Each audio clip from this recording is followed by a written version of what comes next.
एक छोटा सा ख्वाब था जो पूरा नहीं हुआ। एक छोटा सा ख्वाब था जो पूरा नहीं हुआ। वो शख्स मेरा होकर भी मेरा नहीं हुआ। आज भी ये याद करते हुए रोता हूँ। आज भी ये याद करते हुए रोता हूँ। क्यों किसी और का हुआ और मेरा नहीं हुआ। यादें बहुत हसीन थी हमारे सफ़र की। यादें बहुत हसीन थी हमारे सफ़र की।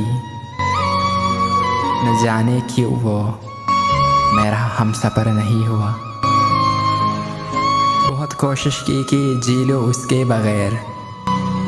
बहुत कोशिश की कि जी लो उसके बग़ैर। पर न जाने क्यों मुझसे सब्र नहीं हुआ। एक छोटा सा ख्वाब था जो पूरा नहीं हुआ। वो शख्स मेरा होकर भी मेरा नहीं हुआ।